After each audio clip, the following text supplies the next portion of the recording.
Hello friends, आज हम cover करेंगे एसक्यूएल सर्वर के टॉप 25 इंटरव्यू क्वेश्चंस। चलिए पहले हम क्वेश्चंस की लिस्ट देख लेते हैं।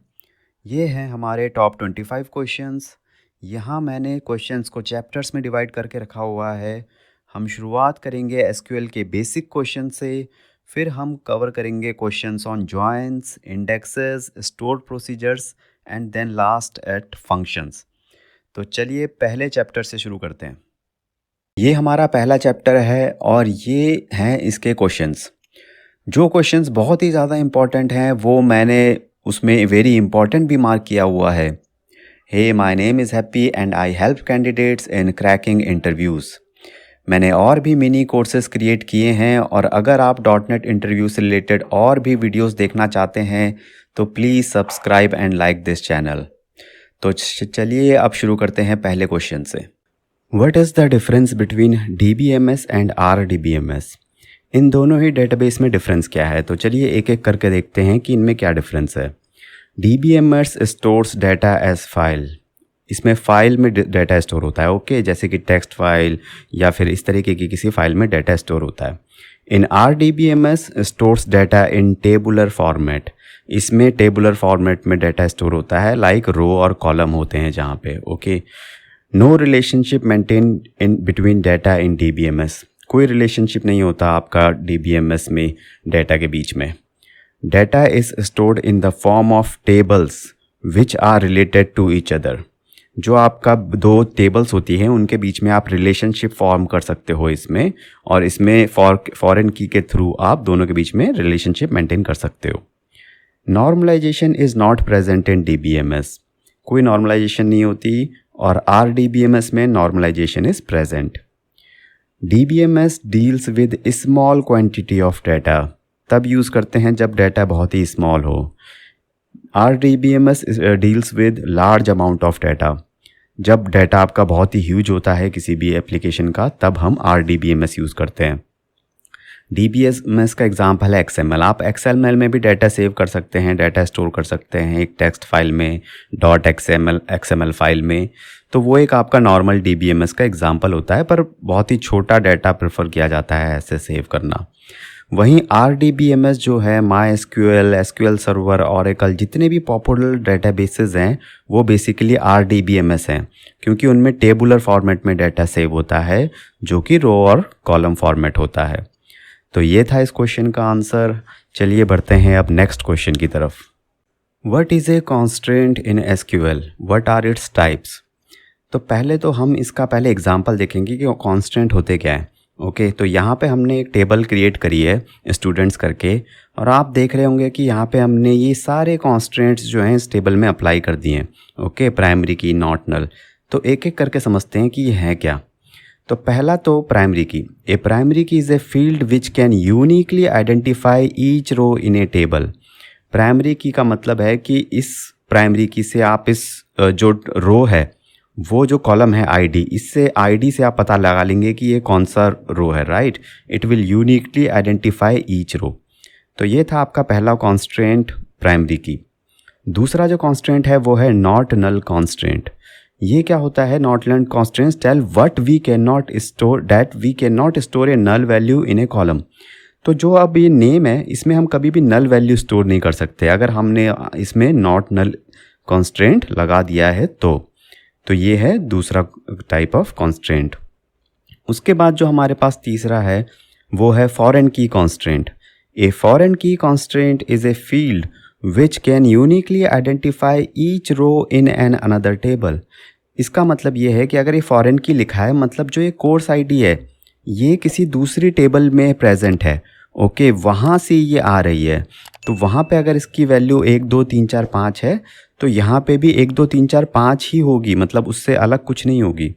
तो ये basically relationship between two tables जो होती है वो फॉरेन की के थ्रू होती है, okay.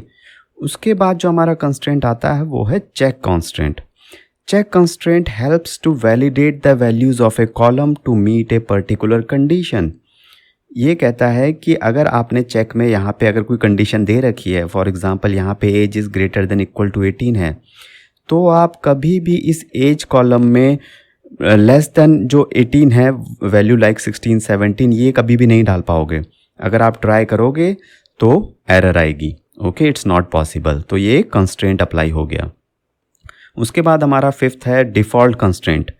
This specifies a default value for the column when no value is specified by the user.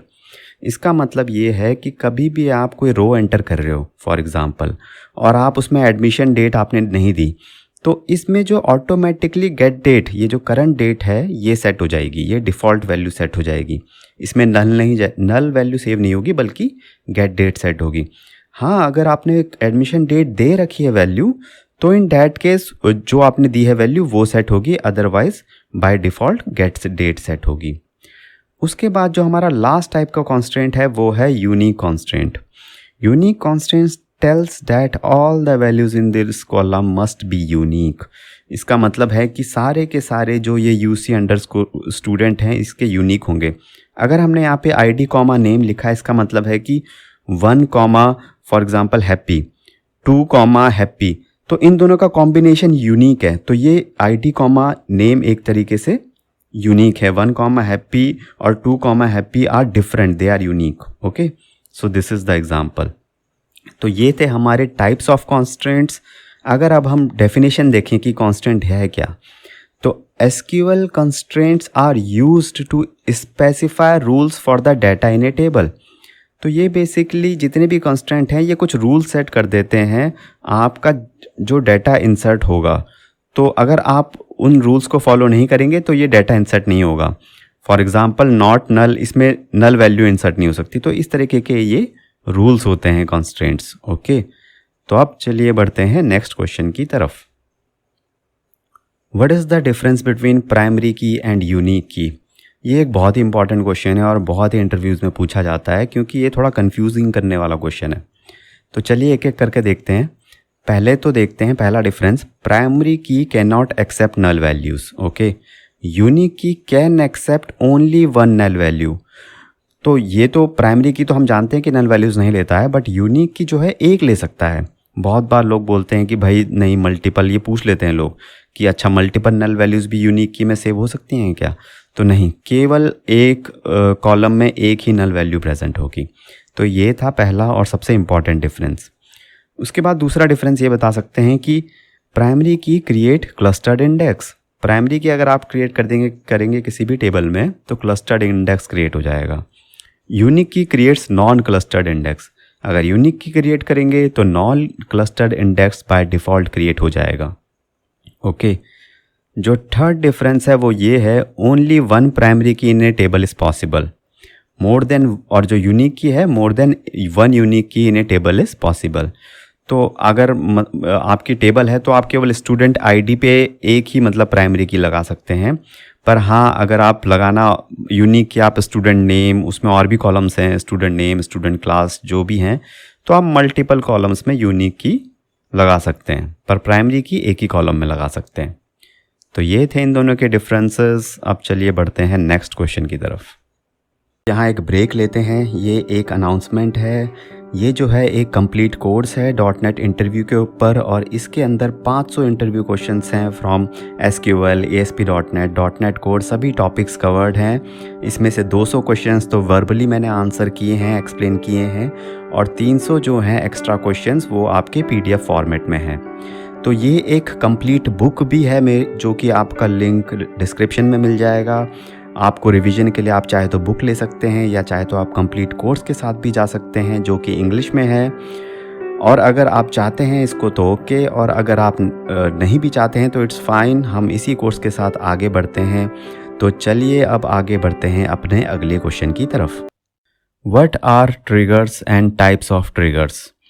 तो एक एग्जांपल की मदद से समझते हैं। फॉर एग्जांपल हमारे पास एक लोकेशंस करके टेबल है। ओके, अब इसमें बहुत सारा डाटा है। कल को आप इसमें से कोई डाटा डिलीट करते हैं तो हम उसको ट्रैक कैसे करेंगे? तो हम क्या करेंगे, एक ट्रिगर बना देंगे, और कभी भी कोई लोकेशन की डिलीट कोई रो होगी तो ये लोकेशन हिस्ट्री में जो ट्रिगर होगा रन हो जाएगा और अपने आप ही लोकेशन हिस्ट्री में एंट्री कर देगा उसकी। तो कल को हमें इससे ट्रैकिंग में बहुत ही आसानी हो जाएगी।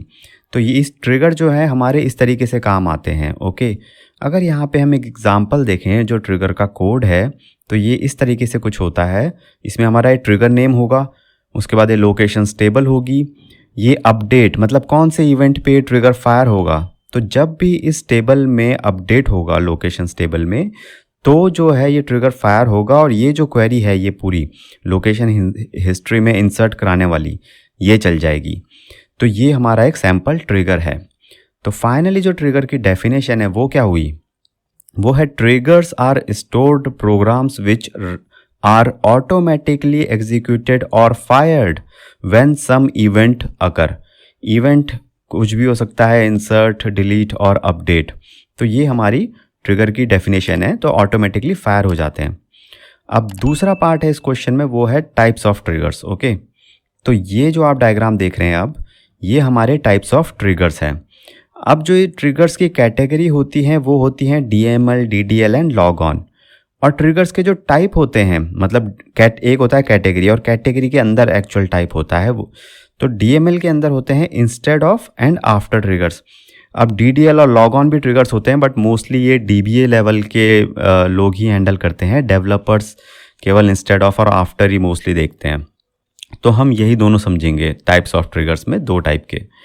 अब यहाँ पे जो हमने ये देखा था ट्रिगर एग्जाम्पल, ये था आफ्टर ट्रिगर का। ओके, अगर हम आफ्टर ट्रिगर की डेफिनेशन देखें, in after trigger update on the table executed first and then trigger will run. तो ये जो हमारा केस था, इसमें पहले अपडेट हो गया था लोकेशन टेबल में, उसके बाद ट्रिगर फायर हुआ था। ओके, और अगर हम इंस्टेड ऑफ ट्रिगर की बात करें तो कुछ इस तरीके से हमारा ये क्वेरी एग्जाम्पल रहेगा इंस्टेड ऑफ ट्रिगर का। इसमें क्या होता है कि अगर हम डेफिनेशन देखें, in instead of trigger you can skip and insert, delete और update statement to a table and execute other statements defined in the trigger instead. मतलब क्या है कि अगर जो आपका एम्प्लॉय डिटेल्स, फॉर एग्जांपल यहाँ पे हम व्यू एम्प्लॉय डिटेल्स में कुछ इंसर्ट करने वाले थे, पर वो इंसर्ट नहीं होगा और उसकी बजाय जो हमने यहाँ पे लॉजिक लिखेंगे, मतलब कुछ भी हम ट्रिगर का कुछ भी लॉजिक लिख सकते हैं, वो हो जाएगा। तो जो इससे क्या होता है, सिक्योरिटी पर्पस से होता है। तो फॉर एग्जांपल कोई ऐसी टेबल है जिसमें आप इंसर्ट नहीं कर सकते, पर कहीं से उसमें इंसर्ट की क्वेरी आ रही है, मतलब वो एक सिक्योरिटी थ्रेट है, राइट। तो आपने उसको नोट डाउन करने के लिए क्या किया, आपने उसमें तो इंसर्ट ब्लॉक कर दिया उस टेबल में या व्यू में, और आपने एक ट्रिगर के थ्रू किसी दूसरी जो ट्रैकिंग टेबल है उसमें उसकी एंट्री करवा दी। तो उस पर आप बाद में एनालिसिस कर सकते हैं कि भाई ये इंसर्ट आया कहाँ से था और क्या कैसे आ गया ये, मतलब इस तरीके से सिक्योरिटी आप एक पैटर्न बना सकते हैं। तो ये था हमारा आंसर इस क्वेश्चन का, what are triggers and what are the types of triggers. What is a view. तो पहले तो हम ये यहाँ पे डायग्राम देख लेते हैं इसको समझने के लिए। तो होता क्या है कि फॉर एग्जांपल हमारे पास दो टेबल्स हैं, ठीक है, ये फिजिकल टेबल्स हैं और ये फिजिकली डेटाबेस में स्टोर्ड हैं। ओके, मेमोरी है इन पे। फिर हम क्या करेंगे, एक क्वेरी बनाएंगे जिनसे इन दो टेबल्स के कुछ कॉलम्स निकाल के हम एक व्यू में डाल देंगे। ओके, ये बेसिकली जो क्वेरी है ये ही व्यू है एक तरीके से, मतलब ये जो इन दोनों का जो टेबल्स का मिला के कुछ भी कॉलम्स हम मिला के एक व्यू क्रिएट कर देंगे। तो ये हमारा व्यू होता है। इसमें एक बात ध्यान रखने वाली ये है कि remember, in A view query is stored but the data is never stored like a table. तो जो आप बहुत लोग समझते हैं कि व्यू जो है मेमोरी में होता है, डाटा उसका लाइक ए टेबल ही होती है। ऐसा नहीं होता, वो मेमोरी में नहीं होता है view. Okay, it doesn't store like a table. Okay, तो अब अगर डेफिनेशन देखें व्यू की, A view is a virtual table which consists of subset of data contained in a table or more than one table। तो एक virtual table है, ये physical नहीं है। ओके, और इसमें जो डाटा होता है वो बेसिकली 1, 2, 3, 4, 5 टेबल का मिला के कुछ डाटा आप डाल सकते हैं। अगर हम एग्जांपल देखें तो यहाँ पर इस तरीके से हम व्यू क्रिएट कर सकते हैं, क्रिएट व्यू, और ये हमने 2 कॉलम फ्रॉम कस्टमर टेबल के ये हैं। अब क्वेश्चन ये आता है, views are not stored in memory like tables, then why to use views. मतलब व्यूज़ का बेनिफिट क्या है, आपने उनको मेमोरी में तो सेव कर नहीं रहे हो, राइट। तो हम बनाते ही क्यों, हम डायरेक्टली टेबल से ही एक्सेस क्यों नहीं कर लेते डाटा। तो व्यूज़ बनाने के 2 फ़ायदे हैं। पहला, indexed views to improve the performance. आप आपके 2-3 टेबल्स में से कुछ कॉलम्स, आप फॉर एग्ज़ाम्पल आपने क्या हुआ कि आपका कुछ डाटा है जो कि फ्रीक्वेंटली गेट रिक्वेस्ट आती है, जिसकी मतलब वो आपको बहुत फ्रीक्वेंटली चाहिए, ठीक है। अब आप वो डाटा बेसिकली 2-3 टेबल से मिल के आता है, ओके। और आप फॉर एग्ज़ाम्पल आपके 3 टेबल हैं, उनमें से एक एक कॉलम आते हैं, तो 3 कॉलम आपके बहुत फ्रीक्वेंटली एक्सेस होते हैं। तो आप इसको क्या करो, आप इसका व्यू बना दो और उसके बाद व्यू पे आप इंडेक्सिंग कर दो। तो ये जो डाटा है ये टेबल से ना जाके व्यू से बहुत ही फास्ट तरीके से रिट्रीव हो जाएगा। तो indexed view to improve the performance, ये पहला बेनिफिट है। दूसरा ये है extra security. DBA can hide the actual table names and expose views for read operation. अब फॉर एग्ज़ाम्पल आप नहीं चाहते कि जो टेबल्स का एक्चुअल नेम, क्योंकि डाटा जो होता है बहुत ही सिक्योरिटी वाइज बहुत ही क्रिटिकल होता है, और बैंकिंग एप्लीकेशन और ऐसे में जो हम नहीं चाहते DBA कि भाई डेवलपर को हम एक्चुअल टेबल का नेम दें, और ना हम उसे अपडेट डिलीट करने का, अगर टेबल का नाम पता चल गया उसे तो वो बाहर से कोशिश कर सकता है अपडेट डिलीट की, राइट।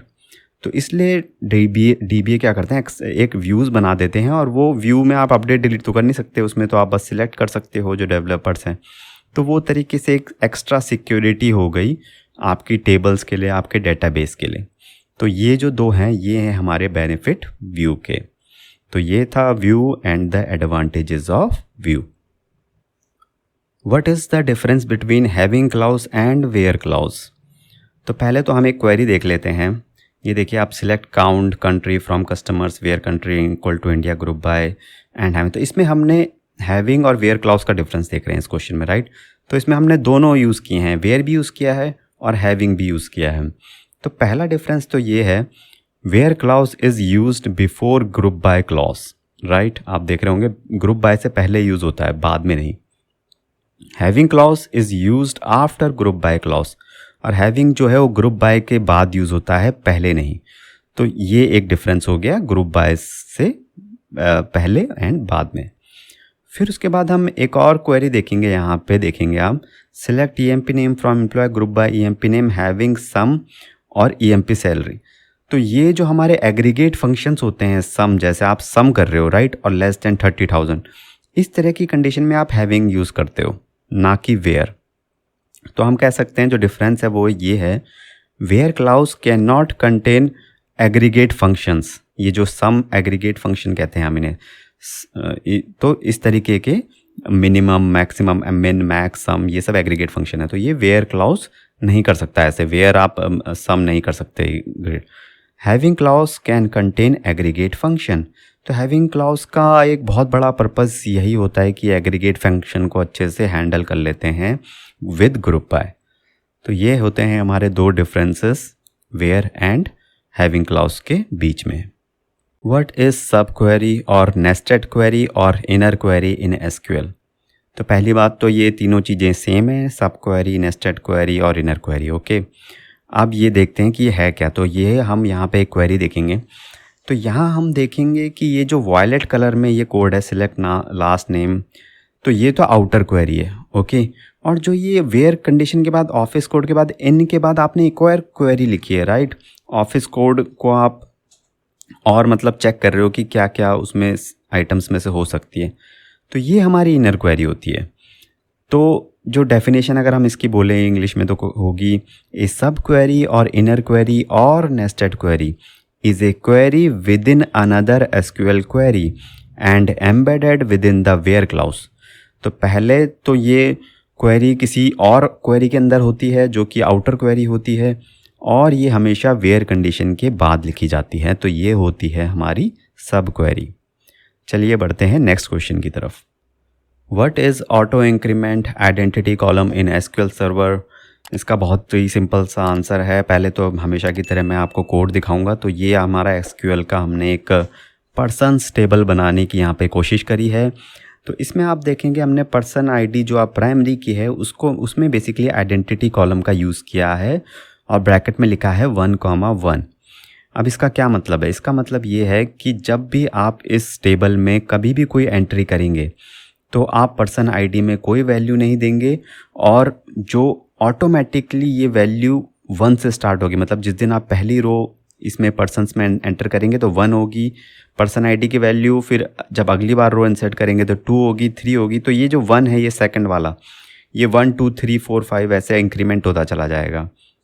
अगर ये फॉर एग्ज़ाम्पल आपका 2 होता तो ये 1, फिर उसके बाद +2 करते तो 3, फिर +2 5, +2 7। तो मतलब ये सीक्वेंस है, नॉर्मली 1, 1 ही होता है और मोस्टली 99% ऑफ द टाइम ये प्राइमरी की ही होती है। तो डेफिनेशन देख लेते हैं। Auto increment allows a unique number to be generated automatically. तो जो हर बार जो जनरेट हो रहा है +1 होके वो यूनिक हो रहा है, राइट, वो एक नया नंबर हो रहा है। When a new record is inserted into A table, तो कभी भी न्यू रिकॉर्ड इंसर्ट होगा तो एक नया नंबर ऑटोमेटिकली जनरेट हो जाएगा पिछले वाले से +1 होके। और मोस्टली दिस सेकंड पॉइंट है, mostly it is the primary की ओनली। तो ये मैंने बता दिया कि ये मोस्टली प्राइमरी की में ही हम सेट करते हैं, ठीक है। What is the difference between delete, truncate and drop commands? ये बहुत ही इंपॉर्टेंट क्वेश्चन है और बहुत ही इंटरव्यूज़ में पूछा जाता है। कभी डिलीट ट्रंकेट के बीच में डिफरेंस पूछ लेते हैं, कभी ट्रंकेट ड्रॉप, ड्रॉप डिलीट, सो ऐसे कॉम्बिनेशन बनते रहते हैं। तो मैंने तीनों में ही डिफरेंसेस यहाँ पे मेंशन किए हैं। तो पहले देखते हैं डिलीट, ड्रॉप और पहले हम इनका कोड देख लेते हैं, सिंटैक्स देख लेते हैं। तो ये हमारा डिलीट क्वेरी है, delete from employees where EMPID = 7। फिर ये हमारी ट्रंकेट की क्वेरी है, ट्रंकेट टेबल एम्प्लॉयज़, और ये ड्रॉप की क्वेरी है, ड्रॉप टेबल एम्प्लॉयज़। ओके, तो अब हम पहला डिफरेंस देखते हैं। जो पहला डिफरेंस है वो है delete is a DML। DML मतलब लाइक आपका अपडेट, डिलीट, इंसर्ट, ये सब जो हैं ये DML स्टेटमेंट्स हैं, ये आपके डेटा को मैनिपुलेट करते हैं। Okay, truncate is a DDL। DDL मतलब क्रिएट, लाइक क्रिएट, ड्रॉप, ये आपके DDL स्टेटमेंट है, मतलब ये आपकी पूरी टेबल को ही क्रिएट करते हैं। तो ये वैल्यूज़ इंसर्ट नहीं करने के लिए, ये मतलब पूरी टेबल को क्रिएट या ड्रॉप करने के। तो ट्रंकेट जो है वो एक DDL है। फिर जो ड्रॉप है, drop is a DDL, right, drop तो DDL ही है। उसके बाद जो दूसरा डिफरेंस है वो है, ये मेन डिफरेंस है, delete is use to delete one और all row froms the table based on where condition, but it will never delete schema. कहने का मतलब ये है कि आपको अपनी टेबल में से अगर एक की 2 या सारी की सारी रोज़ डिलीट करनी है तो उसके लिए आप वेयर कंडीशन लिख सकते हैं, जैसा कि हमने यहाँ पे क्वेरी में लास्ट में लिखा हुआ है। तो बेस्ड ऑन डैट डिलीट काम करेगा। ट्रंकेट में it is use to delete all rows from the table but it will not delete schema. Truncate की क्वेरी ये है, ये बेसिकली यहाँ पे वेयर कंडीशन नहीं लगेगी बस, अगर आप डिलीट और इसमें ट्रंकेट में डिफरेंस देखेंगे, और ये स्कीमा को डिलीट नहीं करेगा। तो डिलीट भी नहीं करता है स्कीमा को डिलीट, और ट्रंकेट भी नहीं करता है। स्कीमा मतलब जैसे आपका जो टेबल का स्ट्रक्चर होगा, जब आप टेबल क्रिएट करते हैं तो student ID, student name, student, तो ये स्ट्रक्चर डिलीट नहीं होगा, केवल उनके अंदर के जो रोज़ हैं, जो वैल्यूज़ हैं वो डिलीट होंगी। ओके, जो ड्रॉप है, it is use to delete all rows from the table with structure and schema. ये आपका पूरा का पूरा जो टेबल है विद स्ट्रक्चर, उसका नामो निशान हटा देगा। तो ये बेसिकली आपकी क्वेरी है, ड्रॉप टेबल एम्प्लॉयज़। और इसके बाद अगर आप ये टेबल मतलब आपकी एम्प्लॉयज़ फिर एग्जिस्ट करेगी ही नहीं आपके डेटाबेस में अगर आपने ड्रॉप कमांड चला दी तो। उसके बाद जो नेक्स्ट डिफरेंस है वो है delete can be roll back. Yes, delete अगर आपने लिखा है तो उसको रोल बैक किया जा सकता है।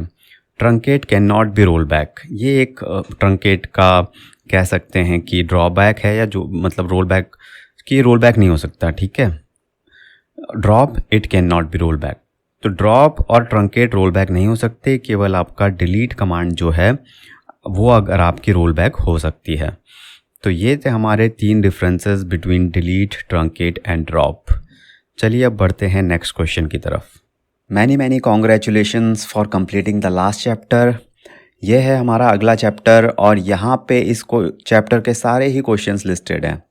जैसे जैसे हम चैप्टर्स कंप्लीट करेंगे हमारी स्टार रेटिंग्स बढ़ती चली जाएगी। ओके, तो चलिए शुरू करते हैं इस चैप्टर के पहले क्वेश्चन से। What are joins in SQL? Joins क्या होते हैं? तो बेसिकली पहले हमेशा की तरह हम डायग्राम से समझेंगे। ये हमारा फॉर एग्जांपल डायग्राम है, ठीक है। Student ID name, student ID department. अब आपको जो रिज़ल्ट चाहिए इनमें से वो चाहिए student ID with name and department both. तो इस तरीके का कुछ आपको रिज़ल्ट चाहिए, तो इसके लिए आपको क्या करना पड़ेगा, जॉइंस का यूज़ करना पड़ेगा कुछ इस तरीके से टेबल और टेबल बी के बीच में। तो इस तरीके से आप जॉइंस का यूज़ करके मल्टीपल कॉलम्स की वैल्यूज़ निकाल सकते हैं। तो डेफिनेशन अगर हम देखेंगे तो A join clause is used to combine rows from two or more tables based on a related column between them।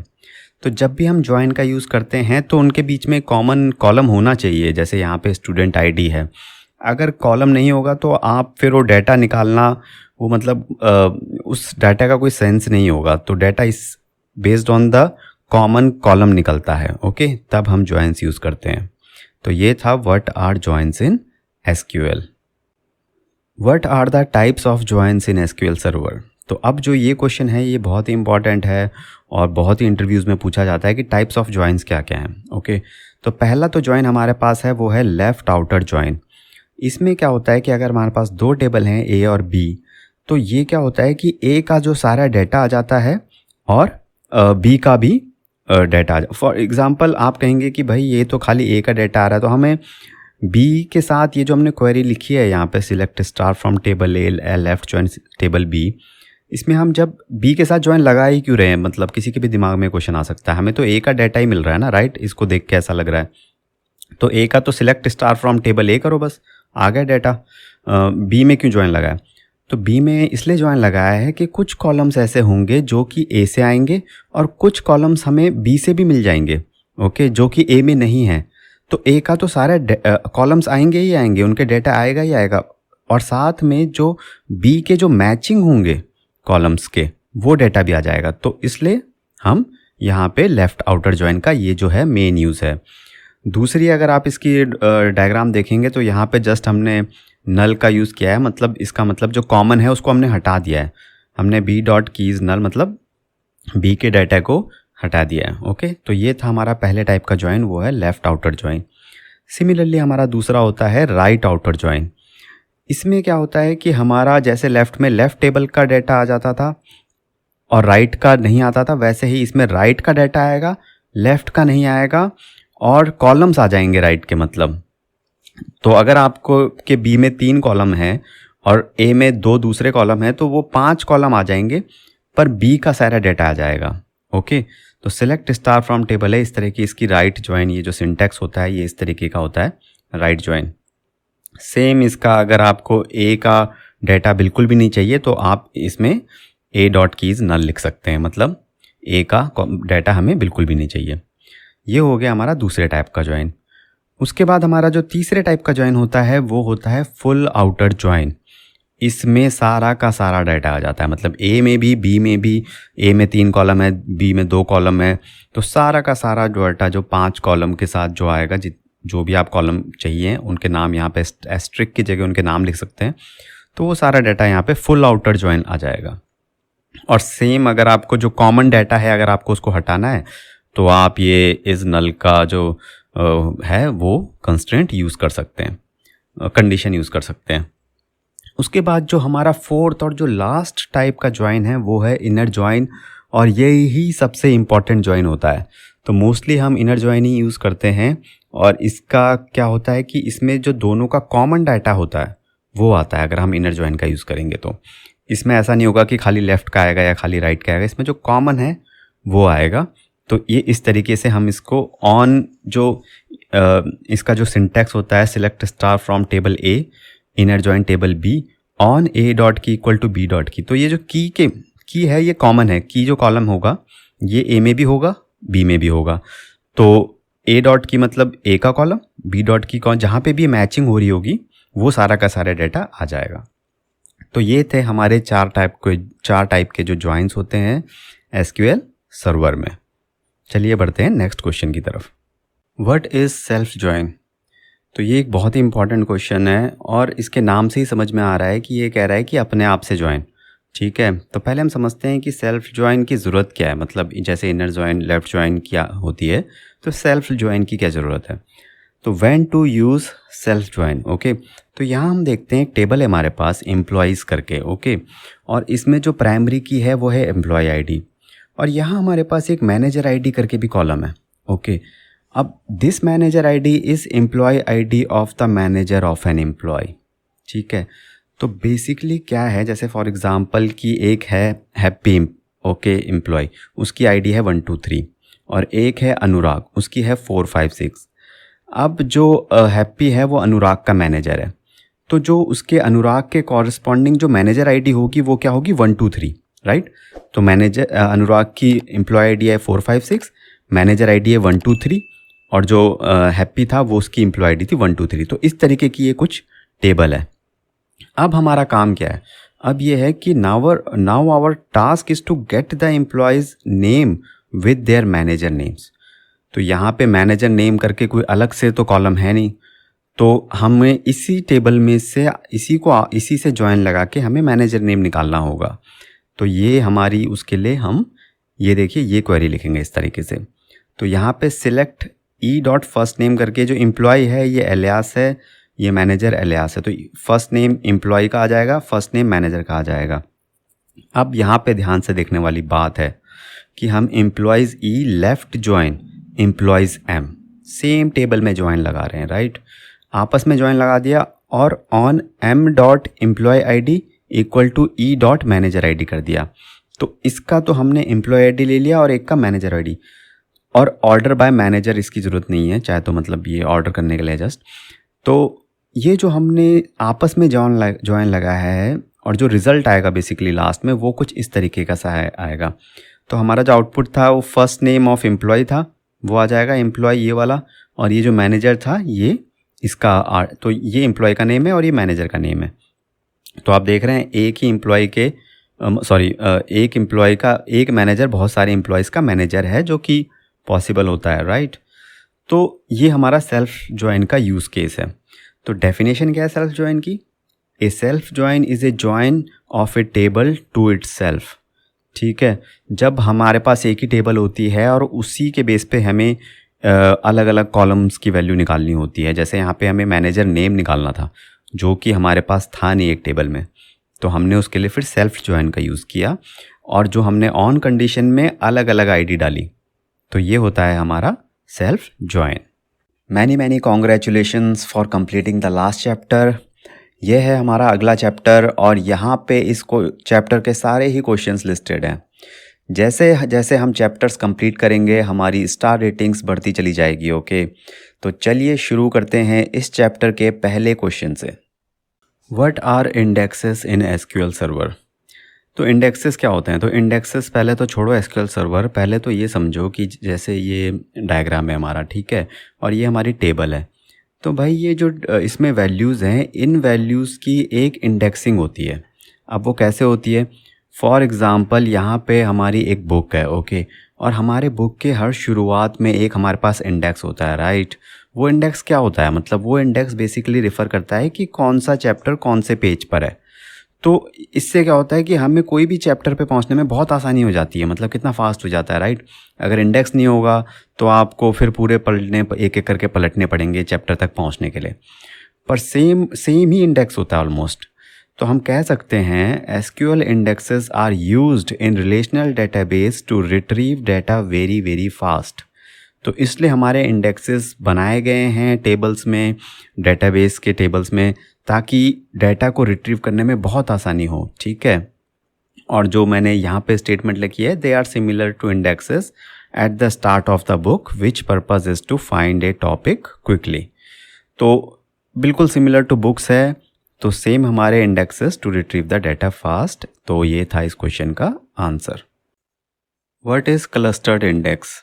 तो ये हमारे टाइप्स ऑफ इंडेक्सेस हैं, clustered index and non clustered index. तो हम इस क्वेश्चन से समझेंगे कि क्लस्टर्ड इंडेक्स क्या है। ओके, तो डेफिनेशन देख लेते हैं पहले। A clustered index defines the order in which data is physically stored in a table. अब ये ठीक है डेफिनेशन, बट इसका मतलब क्या है, मतलब क्या physically stored in a table, किस तरीके से हो रहा है ये क्लस्टर्ड इंडेक्स, मतलब टेबल में किस तरीके से सेव हो रहा है। तो इसको हम रिलेट कर सकते हैं डिक्शनरी से। ओके, डिक्शनरी अगर आपने देखी हो तो उसमें ए जो होता है उसके नीचे उसका डाटा होता है, राइट। बी जो होता है उसके नीचे इसका डाटा होता है। तो जो डाटा है, इंडेक्स जो है वो डाटा के साथ ही सेव होता है एक तरीके से, ओके, तो ये ABCD एक तरीके से हमारा आप मान लीजिए क्लस्टर इंडेक्स है, और जो नीचे उसके है वो टेबल का डेटा है, ठीक है। तो this is like physically defines the order in which data is physically stored in a table, ठीक है। तो ये पहली बात इसकी। दूसरी बात ये है, table data can be stored in only one way, therefore there can be only one clustered index per table. अब जो डिक्शनरी होती है अगेन अगर हम देखेंगे तो आप इसको A फिर B C तो सेम ही वे में मतलब एक ही होगा पॉसिबिलिटी, राइट। आप इसको लाइक A की जगह 1 नहीं कर सकते, 2 मतलब 3, इस तरीके से नहीं कर सकते आप इसको। ये थ्रू आउट द आपकी कंप्लीट डिक्शनरी एक ही आपको फॉलो करना पड़ेगा, ABC या स्मॉल ABC या मतलब जो भी है, या तो एक ही इंडेक्स होगा, एक टेबल में क्लस्टर्ड इंडेक्स एक ही होगा। Okay, so this is the second point about clustered index. Third है, इन SQL server if you set a primary key on a column then it will automatically create a cluster index on that particular column। तो या तो आप cluster index वैसे भी create कर सकते हैं, क्रिएट क्लस्टर इंडेक्स करके क्वेरी होती है उससे, या फिर आप किसी भी कॉलम को अगर प्राइमरी की सेट करते हैं तो वो एक ऑटोमेटिकली क्लस्टर इंडेक्स टेबल में क्रिएट कर देता है। तो ये तो था हमारा क्लस्टर इंडेक्स के बारे में। अब चलिए बढ़ते हैं नेक्स्ट क्वेश्चन की तरफ। What is non clustered index?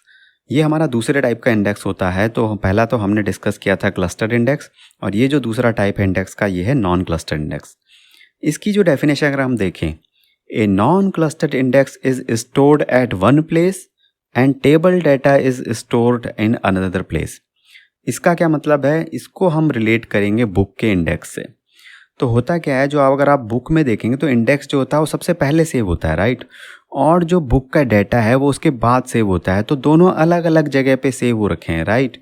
तो ये दोनों डिफरेंट प्लेसेस पे सेव होते हैं। क्लस्टर इंडेक्स सेम ही जगह पे सेव हो रहा था, मतलब ए के नीचे ही उसका ए के सारे वर्ड्स थे, राइट, डिक्शनरी में, बी के नीचे ही उसके वर्ड्स थे, अलग अलग नहीं थे मतलब। पर नॉन क्लस्टर्ड इंडेक्स में अलग अलग सेव होते हैं, जो नॉन क्लस्टर्ड इंडेक्स है और जो टेबल का डाटा है वो अलग अलग सेव होगा। इसमें जो पॉइंट है, a table can have multiple non clustered index in a table. तो क्लस्टर्ड तो एक ही पॉसिबल था, राइट, पर अगर हम यहाँ पे ये देखें एक और इंडेक्स, तो हाँ ये पॉसिबल है, एक बुक में मल्टीपल इंडेक्सेस हो सकते हैं। एक आपका शुरू में टेबल ऑफ कंटेंट्स हो जाएगा, और एक आपका एंड में, आप इस तरीके से बहुत बुक्स में आपने देखा होगा ABCD करके एब्रीवेशंस होती हैं कि कौन सा वर्ड कहाँ पे मिलेगा, तो वो भी एक टाइप का इंडेक्स ही है। तो ये नॉन क्लस्टर्ड इंडेक्स और भी मतलब और भी वैरायटी हो सकती हैं, तो ये मल्टीपल हो सकते हैं नॉन क्लस्टर्ड इंडेक्स। तो ये था हमारा नॉन क्लस्टर्ड इंडेक्स। चलिए बढ़ते हैं अगले क्वेश्चन की तरफ। What is the difference between clustered and non clustered index? अब ये है जो क्वेश्चन बहुत पूछा जाता है इंटरव्यूज़ में। क्वेश्चन इंटरव्यूज़ में बेसिकली जो इंटरव्यूअर होता है, जो डिफरेंसेस पे मैंने देखा है बहुत क्वेश्चन पूछे जाते हैं, और मैं भी डिफरेंसेस ही प्रेफर करता हूँ, क्योंकि इसमें क्या होता है कि आप एक ही क्वेश्चन में दो कॉन्सेप्ट चेक कर लेते हैं, राइट। तो क्लस्टर्ड और नॉन क्लस्टर्ड एक ही क्वेश्चन में कवर हो जाता है। तो चलिए देखते हैं क्या डिफरेंसेस हैं। तो पहला तो हमने जैसे डेफिनेशन थी, a clustered index defines the order in which data is physically stored in the table, for example dictionary. तो ये हमारे डिक्शनरी का एक एग्जाम्पल आप देख सकते हैं। तो आप बोल सकते हैं कि जहाँ पे where there is data the index is also there, that is physically stored with the data, the index, the clustered index. A non clustered index is stored at one place and table data is stored in another place, for example book index। तो ये हमारा जो book index है, ये जो जैसे मैंने non clustered में समझाया था, ये एक तरीके से नॉन क्लस्टर्ड का एग्जाम्पल दे सकते हैं आप। उसके बाद है, a table can have only one clustered index and a table can have multiple non clustered index. ये भी हम पहले डिस्कस कर चुके हैं। उस लास्ट है, clustered index is faster, non clustered index is slower. अब फास्टर क्यों है? अब आपको पता है डिक्शनरी में कोई भी वर्ड करना कितना फास्ट है आपको पर, राइट। सी में है तो आप एकदम सी में चले जाओगे, और उसके बाद सी से, तो क्योंकि वो डेटा के साथ ही उसकी इंडेक्सिंग वहाँ पे मौजूद है, राइट। नॉन क्लस्टर्ड भी फास्टर ही होते हैं, बट क्लस्टर्ड से स्लोअर होते हैं मतलब। तो इसलिए मतलब आपको पहले नॉन क्लस्टर्ड इंडेक्स में देखना पड़ेगा, उसके बाद पेज नंबर देखोगे, उसके बाद पेज में जाओगे, तो वो चीज़ थोड़ी स्लो होती है as comparison to clustered index. तो ये थे differences between clustered and non clustered index. How to create clustered and non clustered index in a table.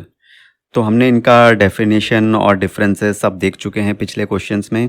अब इसको क्रिएट कैसे करते हैं, तो क्लस्टर्ड इंडेक्स की अगर हम देखें तो ये क्वेरी होती है किस तरीके से, क्रिएट क्लस्टर्ड इंडेक्स, इंडेक्स का नाम रख लेंगे आप कोई भी, उसके बाद ऑन टेबल, जिस टेबल पे क्रिएट कर रहे हैं उसका नाम रखेंगे, किस कॉलम में क्रिएट कर रहे हैं उसका नाम यहाँ पे कॉलम नेम में आ जाएगा, और ये आपका क्लस्टर इंडेक्स, अगर आप इसको रन करेंगे तो ये क्लस्टर इंडेक्स क्रिएट हो जाएगा। सेम तरीके से नॉन क्लस्टर्ड इंडेक्स क्रिएट कर सकते हैं, क्रिएट नॉन क्लस्टर्ड इंडेक्स, और सेम चीज़, इंडेक्स नेम होगा, टेबल नेम होगा, कॉलम नेम होगा, असेंडिंग या डिसेंडिंग होगा, ये आप डिसाइड करके नॉन क्लस्टर्ड इंडेक्स भी इस क्वेरी से क्रिएट कर सकते हैं। इसमें आप एक एडिशनल पॉइंट ये कह सकते हैं कि when you create a primary key constant, a clustered index on the column और कॉलम्स इज ऑटोमेटिकली क्रिएटेड। तो ऑटोमेटिकली क्रिएट हो जाता है अगर आप प्राइमरी की उस पर किसी भी टेबल के किसी भी कॉलम पे प्राइमरी की सेट करेंगे। तो ये था हमारा कि कैसे क्रिएट कर सकते हैं हम clustered and non clustered index. अब यहाँ पे एक ये बहुत ट्रिकी क्वेश्चन है, इसे ध्यान से सुनना।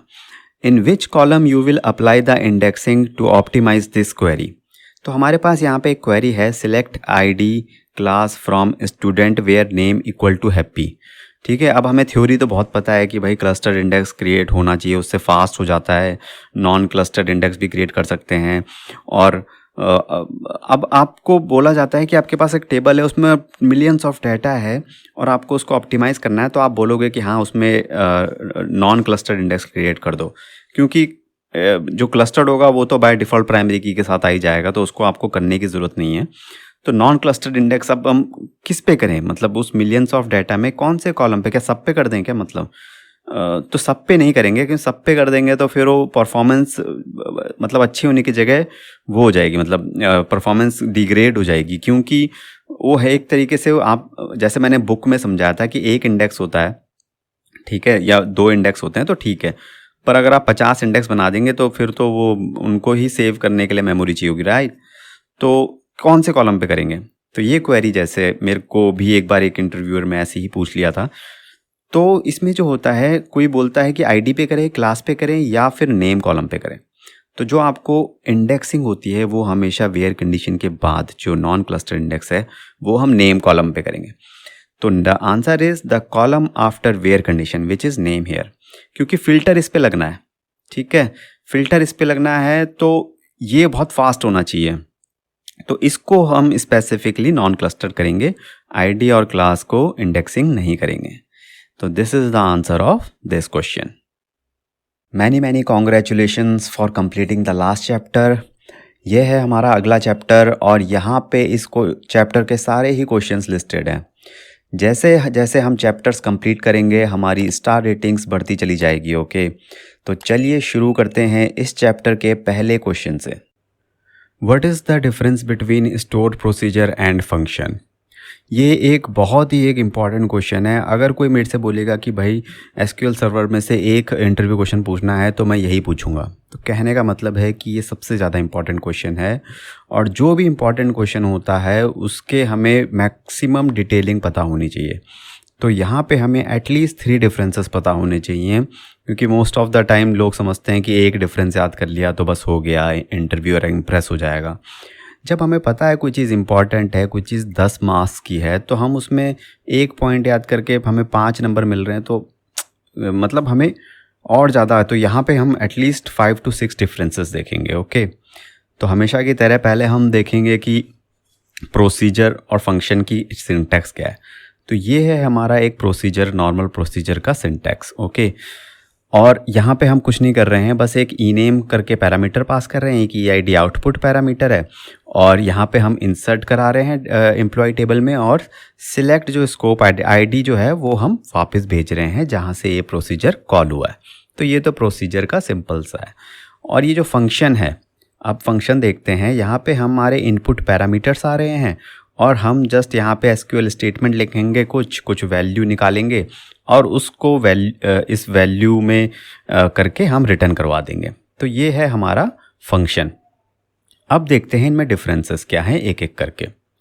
तो पहला तो डिफरेंस ये है कि SP मे और may not return A value, function must return A value.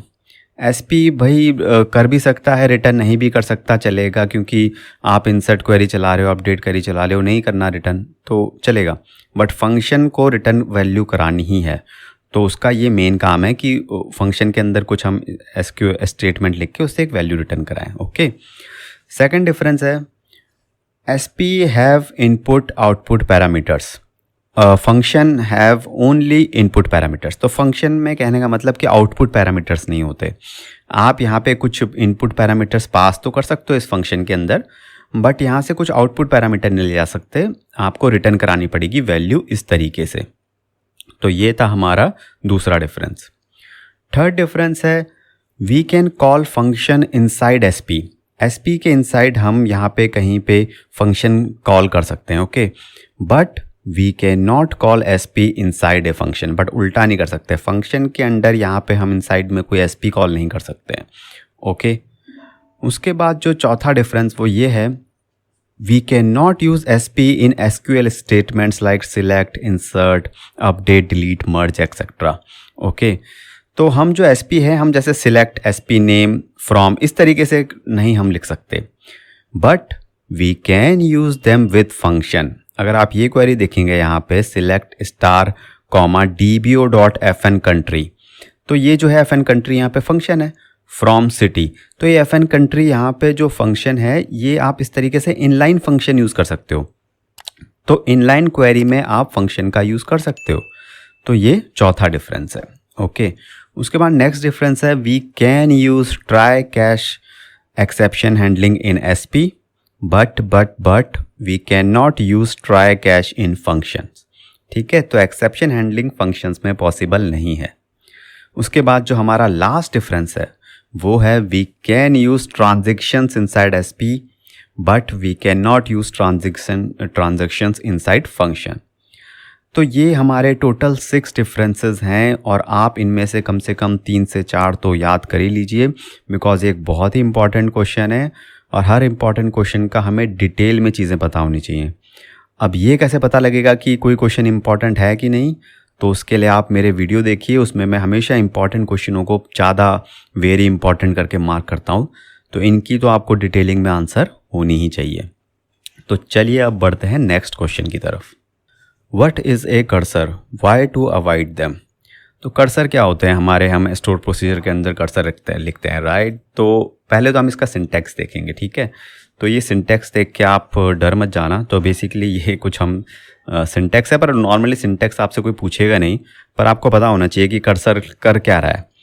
तो बेसिकली ये हमारा यहाँ पे जो कर्सर है, ये हमारा जो ये सिलेक्ट, यहाँ पे हमने एक फॉर सिलेक्ट लिखी है, इससे कुछ रिजल्ट आएगा। Okay, select product name list price from products कर से इससे कुछ रिजल्ट आएगा, राइट। कुछ नंबर ऑफ लाइक 100 रोज आएंगी निकल के।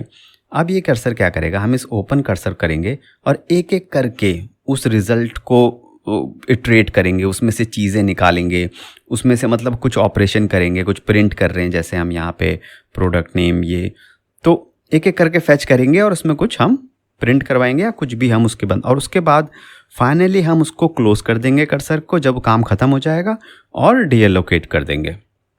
तो कहने का मतलब ये है कि ये अगर डेफिनेशन देखें यहाँ पे, a database cursor is a control which enables traversal और इटरेशन ओवर द रोज और रिकॉर्ड्स इन द टेबल। तो जो आपकी रिकॉर्ड्स हैं या रोज़ हैं उनको एक एक करके इटरेट कर रहा है और कुछ ऑपरेशन कर रहा है उनके ऊपर। अब जो है ये एक 5 स्टेप प्रोसेस है। ओके, तो यहाँ पे आपने देखा पहले हमने डिक्लेयर किया कर्सर, फिर ओपन किया कर्सर, फिर फैच किया यूजिंग वाइल लूप। ओके, फिर हमने उसको एक एक करके फैच करना शुरू किया और एक अपना काम निकाला, फाइनली हमने उसको क्लोज किया और डीएलोकेट कर दिया। तो ये सारे याद रखना शायद ज़रूरी नहीं है, पर कोई पूछ लेता है, बट आपको ये पता होना चाहिए कि हाँ एक एक रो को जो इटरेट करने वाला काम है वो हम कर्सर का है। अब जो नेक्स्ट पार्ट है इस क्वेश्चन का वो है वाई टू अवॉइड दम। भाई कर्सर क्यों अवॉइड करने चाहिए? तो यहाँ पे इसका आंसर है a cursor is a memory resident set of pointers, meaning it occupies lot of memory from your system which is not good for performance. तो होता क्या है कि जो हम एक एक रो को इसमें इटरेट करते हैं ना, ये जो काम है ये बहुत ही परफॉर्मेंस भी इसमें कर्सर जो है आपकी मेमोरी में रिसाइड करता है, और बहुत ही मतलब मेमोरीज़ के लिए अच्छा नहीं होता ये। मतलब इसमें ये बहुत ही टाइम टेकिंग और एक तरीके मतलब बहुत मतलब कंपैरेटिवली, तो हमें हमेशा कोशिश ये करनी चाहिए कि कर्सर का कुछ अल्टरनेटिव ढूंढ लें, लाइक फॉर कुछ वेयर कंडीशन से कुछ कर लें, इनर क्वेरी लगा के, जॉइन लगा के। ये जो हम सेम काम है, अगर इसका कोई अल्टरनेटिव तरीका है तो हम उसको करें, कर्सर को यूज़ ना करें, because they are heavy, they are not good for performance and they reside in the memory, that's why they are heavy. तो ये था इस क्वेश्चन का आंसर। चलिए अब बढ़ते हैं नेक्स्ट क्वेश्चन की तरफ। What is CTE in SQL server? CTE क्या होता है? तो ये पहले हमें इसका सिंटैक्स देख लेते हैं। ये आप देख लीजिए, विद इंजीनियर्स एज, इस तरीके से कुछ हम CTE को लिखते हैं। अब यहाँ पे हम कहीं CTE नहीं लिखते हैं, लोग मतलब विद कीवर्ड यूज़ करते हैं। उसके बाद हम CTE का जो नाम होगा वो आपका ये इंजीनियर्स होगा, और ये जो होगी आपकी CTE की बॉडी होगी। अब ये क्या है? CTE common table expression, okay. तो ये इंजीनियर्स है। अब हम इसको यूज़ करने के लिए क्या करेंगे, इमीडिएटली इसके नेक्स्ट लाइन में इसका सिलेक्ट स्टार फ्रॉम जो आपने CTE नाम था इंजीनियर्स, उसको यूज़ करके वेयर। अब हुआ क्या कि आपके उसमें काफ़ी सारी क्वेरीज़ यूज़ करते हैं। फॉर एग्जांपल बहुत बड़ा स्टोर प्रोसीजर है, ओके।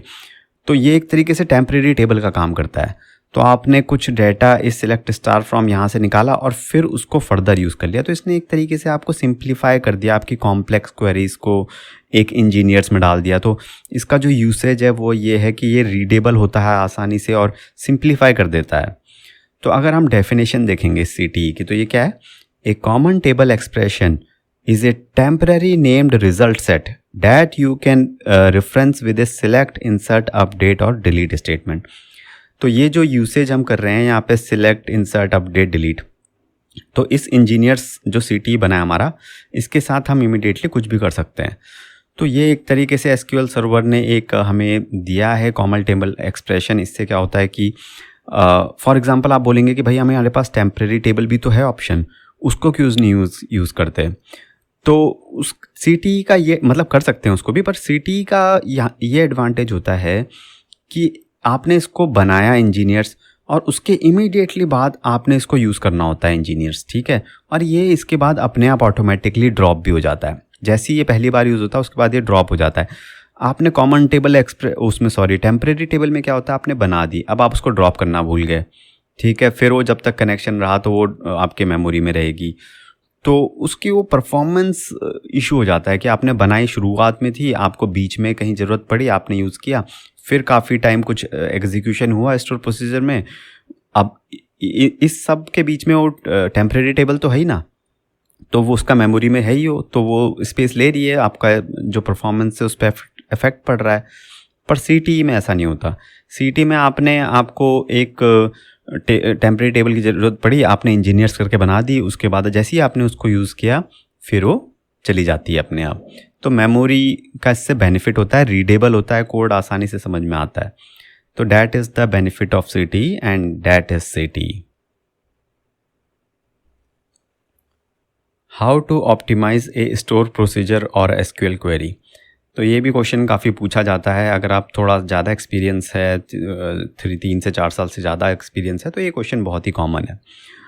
तो स्टोर प्रोसीजर है आपके पास, उसको ऑप्टिमाइज़ करना है, तो कैसे करना है? SQL क्वेरी है, उसको उसका जो अगर वो 5 सेकंड में एग्जीक्यूट हो रही है तो आपको 3 सेकंड में करना है। तो क्या क्या स्टेप का आप ध्यान रखेंगे, मतलब दिमाग में रहेंगे? तो पहला पॉइंट हम कह सकते हैं use set no count on. तो ये क्या होता है, हमने बहुत सारे स्टोर प्रोसीजर में देखा भी होगा सेट नो काउंट ऑन। ये होता क्या है? तो बेसिकली अगर आप यहाँ पे देखेंगे स्क्रीनशॉट में, तो यहाँ में हमने एक क्वेरी अपडेट चलाया और उसके बाद देख रहे होंगे आप कि ये 1 रो अफेक्टेड करके जितनी भी अगर 10 रो अपडेट हुई हैं तो वो इस तरीके से 1 1 1 1 करके 10 लाइन आ जाएंगी। तो ये जो होता है ये सेट नो काउंट ऑन, मतलब इसको नो काउंट कर देंगे आप। ये चीज़ जो होगी ना 1 रो अफेक्टेड, ये नहीं आएगी। तो आपने स्टोर प्रोसीजर में अगर आपने ये लाइन लिख दी तो इससे क्या होगा कि ये जो चीज़ है ये मतलब एक्स्ट्रा है, ये एक तरीके से ये जो लाइन प्रिंट हो रही है यहाँ पे, ये नहीं ज़रूरत है आपको स्टोर प्रोसीजर में, राइट। तो आप इसको सेट नो काउंट ऑन करिए, थोड़ा बहुत परफॉर्मेंस में बेटर हो जाएगा, क्योंकि कुछ एक जो एक्स्ट्रा काम था ये प्रिंट करने का वो नहीं हो रहा है। सेकंड पॉइंट है specify column names instead of using asterisk. ये बहुत ही कॉमन और आई थिंक सबको ही पता होगा। हमें नॉर्मली सिलेक्ट कॉल वन इस तरीके से मतलब क्वेरी लिखनी चाहिए। यहाँ पर select star from table one करके नहीं लिखना चाहिए। जितने कॉलम चाहिए उतने ही लिखने चाहिए। अगर सारे कॉलम चाहिए तो सारे कॉलम के नाम लिखिए, पर एस्ट्रिक मत यूज़ कीजिए, ठीक है। ये एक ऑप्टिमाइज़ करने का तरीका है। तीसरा हम कह सकते हैं use schema name before objects और टेबल नेम्स। ये जो आप क्वेरी देख रहे हैं select empid comma name from DBO, जो ये DBO है ये स्कीमा नेम है डॉट टेबल नेम एम्प्लॉय। तो हमेशा आपको DBO इस्तेमाल करना चाहिए। क्यों? क्योंकि हो सकता है कि आपका जो सर्वर है उसमें मल्टीपल डेटाबेसेस हों या इस तरीके का, तो DBO करके थोड़ा आपकी परफॉर्मेंस, या हो सकता है कि एम्प्लॉय टेबल हो और एक DBO डॉट एम्प्लॉय हो, एक DBR डॉट करके और सारी टेबल हो, तो सारी टेबल में क्यों सर्च मारना। हमें स्कीमा DBO हमें जो पता है, use the schema basically to improve the performance. फिर फोर्थ है do not use dynamic queries, they are vulnerable to SQL injections. Dynamic queries का जो कॉन्सेप्ट है वैसे तो इस क्वेश्चन में ज़्यादा बड़ा हो जाएगा, बट अगर समझाएं तो फॉर एग्जांपल कुछ क्वेरीज जो हैं वो आप सिलेक्ट स्टार फ्रॉम इस तरीके से नहीं लिखी जाती, वो मतलब डायनेमिकली बनती हैं, उनमें कॉलम नेम डायनेमिकली जुड़ते हैं। मैं किसी और क्वेश्चन में कभी बताऊंगा, बट अगर आपको पता है तो ट्राई ये कीजिए कि डायनेमिक क्वेरीज जो हैं ना यूज़ करें, क्योंकि अगर डायनेमिक क्वेरीज में क्वेरी जो होती है रन टाइम पे बनती है, तो अगर जो प्रोग्रामर है उसने जो टेक्स्ट बॉक्स है आपका, फॉर एग्जांपल आपने स्टूडेंट नेम एंटर करना है, कोई स्टूडेंट की एंट्री डालनी है, फॉर्म भरना है, उसने किसी टेक्स्ट बॉक्स में अगर सिलेक्ट स्टार फ्रॉम इस तरीके करके कुछ एंट्री कर दी, तो वो डायनेमिक क्वेरी आपके डेटाबेस में रन कर जाएगी, मतलब जो उसने एंटर करी है, तो वो फिर एक तरीके से वल्नरेबल, और वो मतलब आप समझ रहे हैं कि उसको डाटा मिल जाएगा कुछ, तो it's not a good idea to use dynamic queries. उसके बाद जो है फिफ्थ वो ये है कि use exists instead of count. तो जो इनकरेक्ट वे है वो ये है select count one from DBO। अगर आपको कभी इफ़ कंडीशन चेक करनी है कि भाई कुछ काउंट है कि नहीं, तो एग्जिस्ट यूज़ कीजिए, ठीक है। सिलेक्ट काउंट मत यूज़ कीजिए, फिर आप काउंट को एक वैल्यू में असाइन करेंगे, फिर इफ़ कंडीशन लगाएंगे कि ये वैल्यू नल तो नहीं है। बेटर है एग्जिस्ट यूज़ कीजिए, okay. And the sixth point is use transaction when ever required, when required only. तो ट्रांजेक्शन्स जो होते हैं परफॉर्मेंस के लिए बहुत अच्छे नहीं होते, सिक्योरिटी के लिए बहुत अच्छे होते हैं, रोल बैक और डाटा इंटीग्रेशन है बहुत ज़रूरी है, बट यूज़ वहीं कीजिए जहाँ ज़रूरत है। अदरवाइज़ वो परफॉर्मेंस पे वो क्योंकि लॉक लगा देते हैं, और वो उनको लॉक को लगाना और फिर खोलना वो एक ओवरहेड होता है। तो यूज़ वहीं कीजिए जहाँ ज़रूरत है, जहाँ सिक्योरिटी चाहिए, अदरवाइज़ नहीं यूज़ कीजिए। तो ये थे हमारे कुछ 6 तरीके जिनसे हम कोई भी स्टोर प्रोसीजर या SQL को परफॉर्मेंस उसकी इम्प्रूव कर सकते हैं। चलिए अब बढ़ते हैं नेक्स्ट क्वेश्चन की तरफ। How to get the nth highest salary of an employee. अब ये भी क्वेश्चन बहुत पूछा जाता है कि सेकंड हाईएस्ट सैलरी निकाल के बताओ, थर्ड हाईएस्ट सैलरी या सेकंड हाईएस्ट मार्क्स, जो भी है, मतलब कॉन्सेप्ट क्वेश्चन यही रहता है nth। तो इसलिए मैंने इसको एक जनरलाइज करके nth निकालने की कोशिश करी है, और इसका एक लॉजिक है। तो अगर आप लॉजिक ध्यान में रखेंगे तो आप इम्प्लीमेंट मतलब आप लॉजिक भी बता देंगे तो I think they will accept your answer. Syntax शायद लिखना ज़रूरी नहीं है। तो पहले हम एक एग्जांपल लेते हैं। फॉर एग्जांपल यहाँ पर हमारे पास एक सैलरी की लिस्ट है, ओके। अब पहला स्टेप क्या होता है इसमें, पहला है the logic is first select top salaries in descending order, okay. Top कितनी n सैलरीज, ओके। अब 3 सैलरीज, फॉर एग्जांपल हमें थर्ड निकालनी है, थर्ड हाईएस्ट, ओके। तो आप टॉप 3 निकाल लीजिए। तो आप ये देखेंगे यहाँ पे 10,000, 7,000 और 6,000 आ जाएंगे हमारे पास, ठीक है। ये डिसेंडिंग ऑर्डर में, राइट। अगर आप देखेंगे तो ये डिसेंडिंग ऑर्डर में, और ये इनकी क्वेरी होगी select distinct top n salary from TBL। तो डिस्टिंक्ट इसलिए किया है कि हो सकता है डुप्लीकेट वैल्यूज़ हों तो उनको हटा दें, ठीक है, फ्रॉम TBL एम्प्लॉय और ऑर्डर बाय डिसेंडिंग, तो ये रिजल्ट आएगा, ठीक है। अब दूसरा जो हमारा है उसके बाद वो ये है कि put the result in result and then do the order by ascending. कहने का मतलब अगर सिंटैक्स देखें तो ये हमारा सिंटैक्स होगा।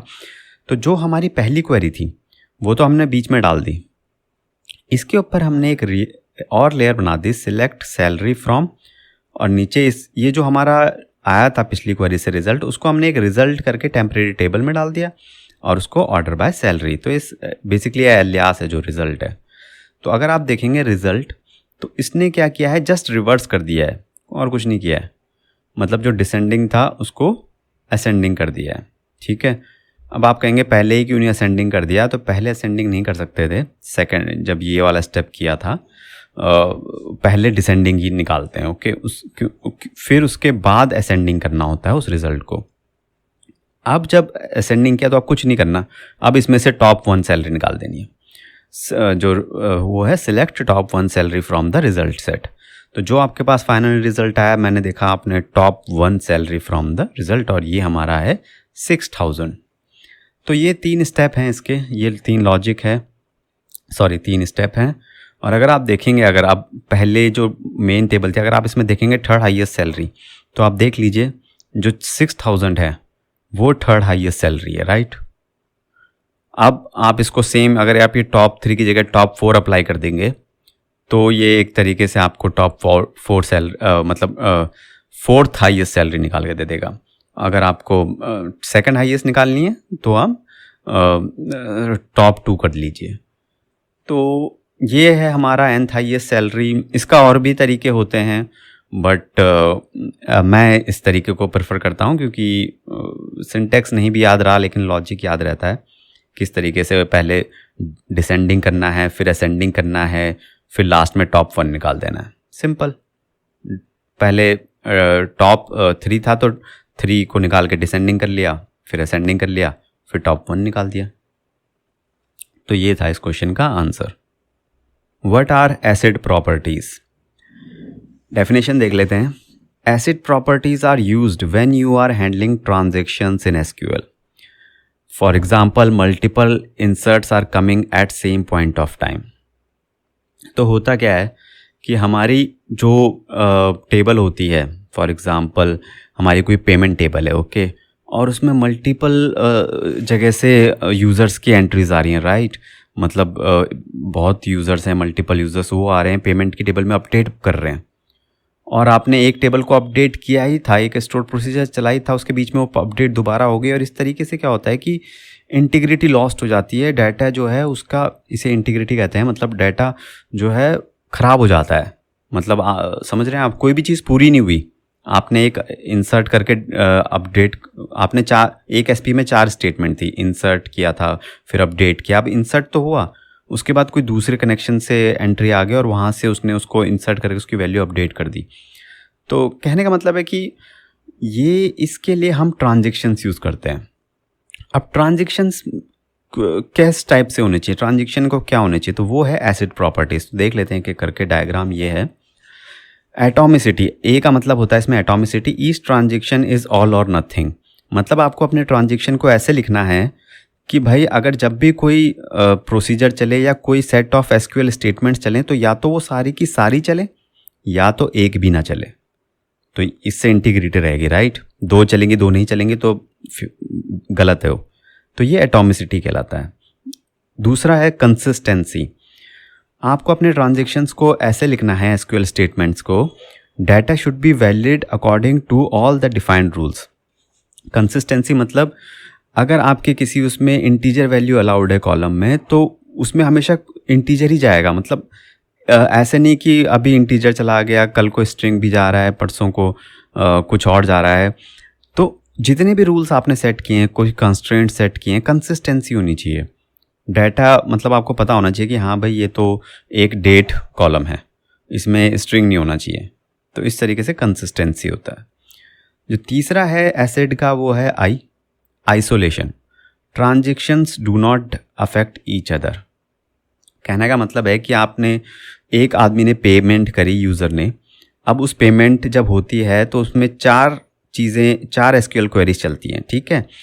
तो एक ने पेमेंट करी, 4 एसक्यूएल क्वेरीज चली, आप दूसरे ने पेमेंट करी, दूसरी 4 एसक्यूएल क्वेरी चली, तो ये दोनों ना आप अलग होने चाहिए, आइसोलेशन, मिक्स नहीं हो जाना चाहिए कि उसने पहले एक क्वेरी एक की चली, दूसरी क्वेरी मतलब दूसरे की पहली क्वेरी चल गई, ऐसे नहीं, आइसोलेशन में होना चाहिए, उनका एक दूसरे पे इम्पैक्ट नहीं होना चाहिए।